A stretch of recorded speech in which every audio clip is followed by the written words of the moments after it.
Pastor, welcome to Church Growth Systems. I'm Reverend Dr. Sheldon Nix, and I am so excited that you are here. We're talking today and in the next two videos about how to grow a Black church through Facebook. Now, this is for you if you have a church you want to grow, or you have conferences and seminars that you want to get more people to attend, or you have a personal ministry, which many pastors have, I do too, and if you have any other kind of special event. This is all about how to use Facebook to draw people into your events so that you can impact them for the kingdom. Now, as I said, I'm Dr. Sheldon Nix. I'm the founding pastor of Life Worth Living Fellowship, which I co-founded with Reverend John Finney, pastored it for about 10 years, and then turned it over as planned to Reverend Finney, who's taken the baton and carrying that forward. You'll hear a little bit more about him during this presentation. I'm also a psychology professor. I've been in the psychology field for nearly 40 years and have learned a lot about how to move people, how to understand them, how to reach them at a very deep level. And God has used that in my ministry. I'm also a certified business coach because I recognized some years ago that we really need to understand how to grow our ministries in a way that is sustainable, that reaches more and more people.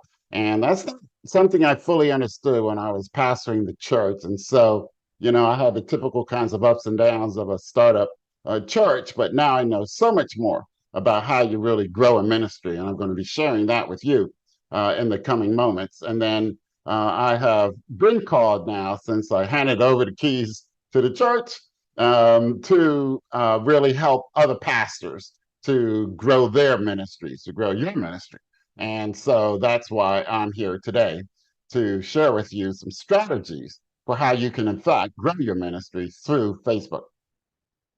Now, if we're going to use Facebook for this kind of growth, then there really are three main steps that we have to take people through so that we can then draw them into our church. And I'll primarily use church as the focal point here for this presentation. But if you've got in mind your own ministry, if you've got in mind a conference, a seminar, something else that you're trying to draw people to, then you just, substitute out that word. But my central focus is the church because I think it's God's central focus for how he wants to reach the world. So first, we have to attract people on the internet to us and to our ministry. We'll be talking about that in this video. But we also then need to engage with them and connect with them, build a relationship with them, begin to draw them into ourselves, really, most especially, as well as to the ministry, and then to nurture their desire as the third step to get further involved with us, to learn more from us, and to let us become their pastor. So those are the three steps. But today, let's just focus on attracting people to yourself and your ministry. So what we've got to do when people are scrolling, right? They're swiping, they're scrolling, they're just kind of looking around, seeing what's going on their Facebook feed. Then what we've got to do is we've got to attract their attention, and we have only 7 seconds to do it, or less. 7 is really probably generous because a lot of times people are moving fast as they are trying to just look through and see what's happening. So we have 7 seconds or less to attract their attention and to answer 4 key questions that they've got in their minds before they're going to start listening to us, before they're going to even pause and see what we've got to say and what we're about. This question is, how is this unique? Who this person is, talking about you now. How are you unique? How is what you're talking about, what you're posting, unique in some way? Does it stand out? A lot of times people are looking for new stuff, looking for things that excite them or titillate them or somehow catch their interest. And if we just seem like we're another pastor offering our church service on Sunday, our midweek Bible study, maybe even our conference, then really going to be interested if they're not interested. We're going to talk more about that. But we've got to be able to stand out. They've got to feel this is not what I'm used to. This is something different. This is someone different. And if we had time, I could show you how Jesus did that repeatedly with people. He shocked them. He amazed them. He showed himself to be different than what they were used to. And so they started to take notice. Wow, he teaches with authority. Wow, they were amazed. He's even able to cast out demons, calm the storms. So he was able to grab their interest and make them realize that he's not what they're used to. And so we've got to do that because they already have pastors put in a box, right? Those now we're talking about mainly non-believers, even some unchurched believers who don't have a church home, but especially non-believers, they've already got pastors in a box. Religion, the religion box, right? The church box, the pastor box, the reverend box, maybe even the some people have hurt the reputation of pastors, and so they may have all pastors in that box, unfortunately and unfairly, but it's just is what it is. And so we've got to let them know very quickly, in seconds, that we're different. Secondly, we've got to be able to answer the question that's going on in their minds, which is, what's in it for me? That's really important. And we spend a lot of time in church growth systems helping our pastors to really focus in on helping people see what's in it for them, how this is going to benefit their life, how this is going to transform their lives. And remember, we've got to do this or start doing this at least in 7 seconds or less. Not a lot of time. So we've got to be really good at that and really focused in on letting them know there's something here that is going to be the answer to your prayers. They may not be thinking they're praying, but they are. We could talk about that too. But inside their hearts, they're crying out for an answer. And we've got to let them know instantly that answer that you're searching for might be right here. Pause your scrolling and listen or read to what I have to say. The third question in their minds that we've got to answer really quickly is, how do I know this is real help? There's so many scams, so much hype out there, so many answers, and paths they could go, so many voices in their head saying, hey, this is what you ought to do with your life. So many people giving bad advice. We've got to let them know as quickly as possible, this is real help. This will give you some strategies that will actually transform your life. And then finally, there's this question, why should I trust you? As I said, there's so many people out there. And for some non-believers, pastors and churches have bad reputations. And so we've got to start building trust. And remember, we're trying to do this in 7 seconds. So this may seem like a tall order, but don't worry. I've got some ideas I want to share with you. This is a typical kind of pastor post, one of the 3 I see most on Facebook. And as we think about those 4 questions, we can automatically start to see that this doesn't really meet the test, right? So it's a post about life events, okay, my life events. And this is my partner in Church Growth Systems, my main partner, Reverend Pastor Warren C. McKnight Sr., and he pastors Love Kingdom Fellowship Church. And so he's posting here, as you can see, a little bit about his life, right? He's at the game with his family. And so, does this answer the question, is it unique? Well, honestly, no, it's not, because every pastor has a family. Does it answer the question, what's in it for me? Well, no, because the answer is nothing. There's nothing in that post that says there's something in it for the person who's reading it, especially for a non-believer.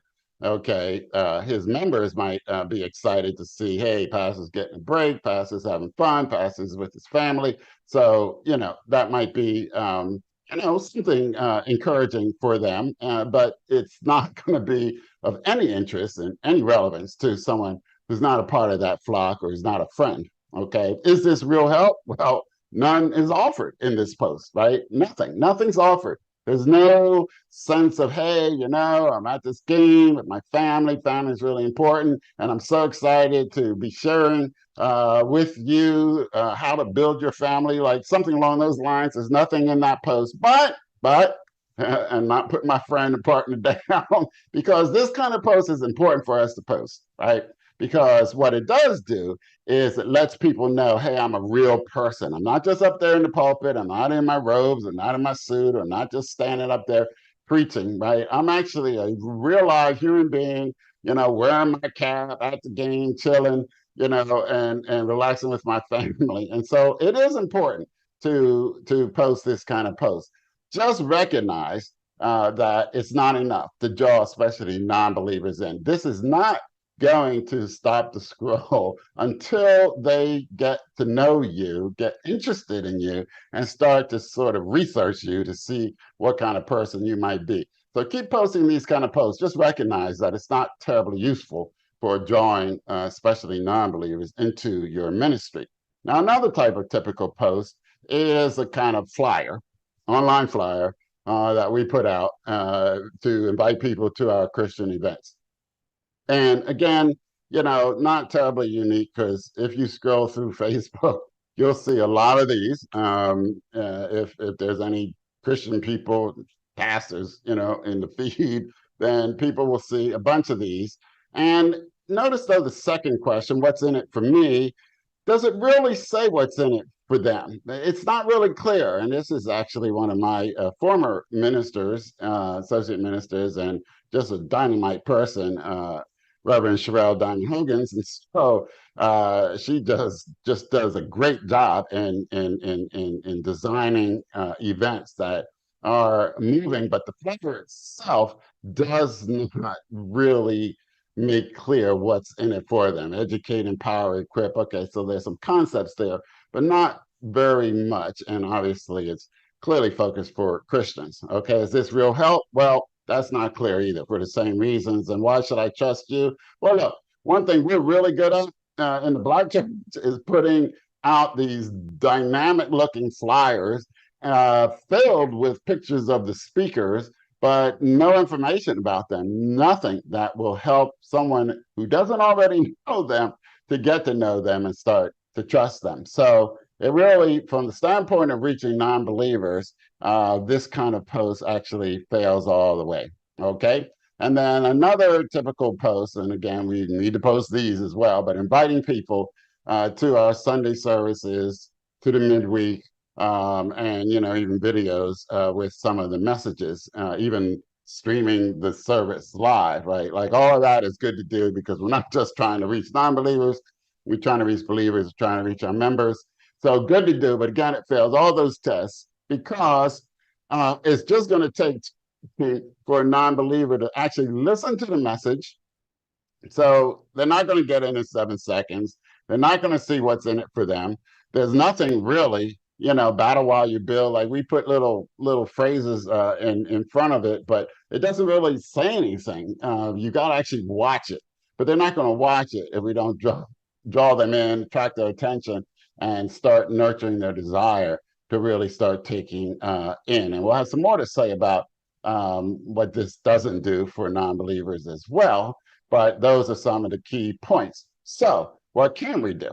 Well, the kinds of posts that our pastors learn to start putting out are posts that actually meet those 4 tests. So look at this one, for instance: overcoming imposter syndrome for a more authentic life. So what this is a free download.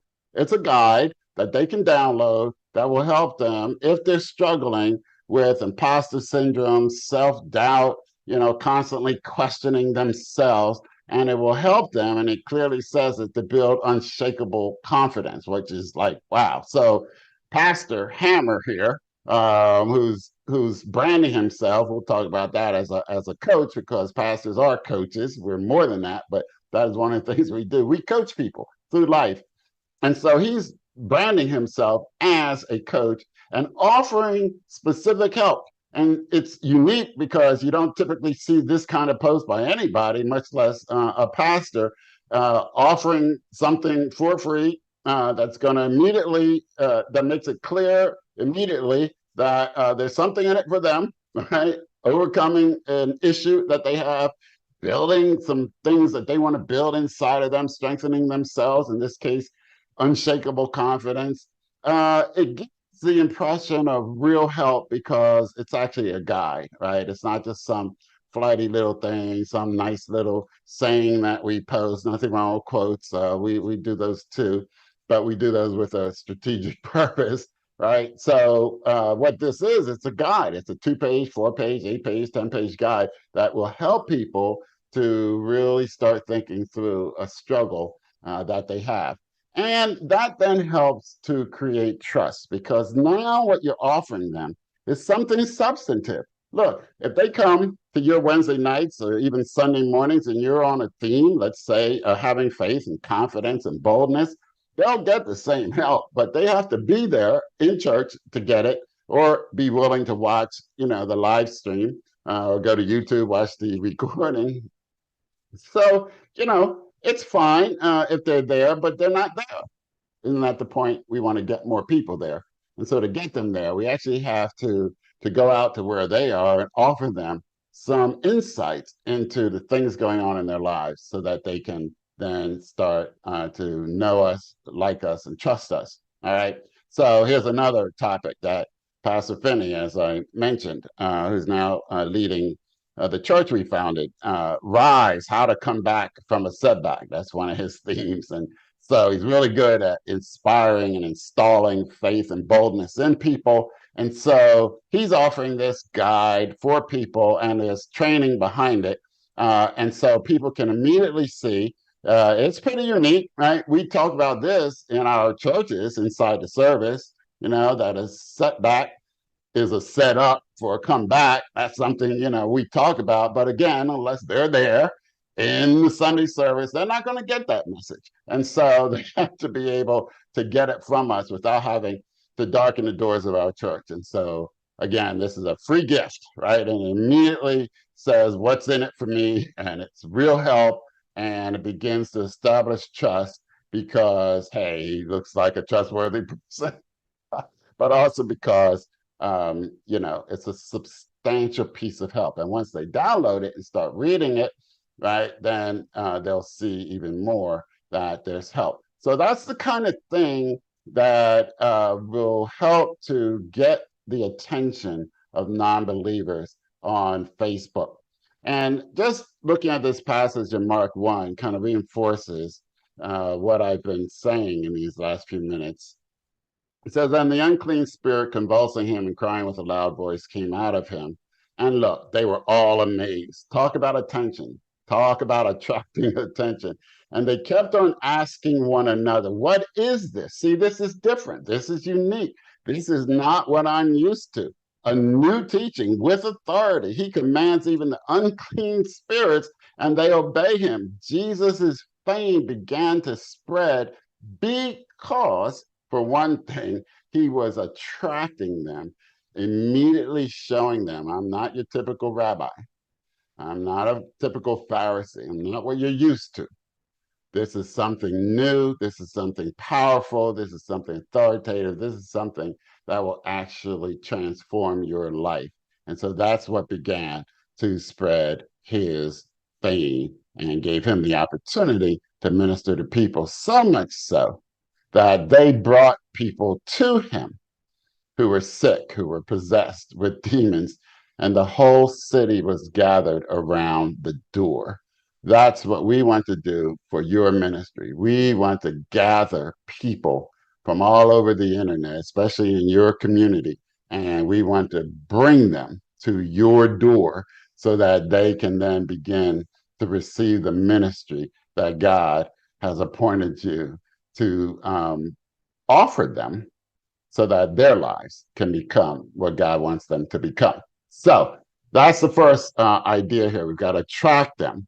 And then the next step is what we do after we attract them. So if we have 7 seconds to draw their attention, let them know this is unique. This is going to be real help for you, real strategies for life, that I'm someone you can trust. We have to do that in the first 7 seconds. What do you do on the 8th second? We're going to talk about that in the next video.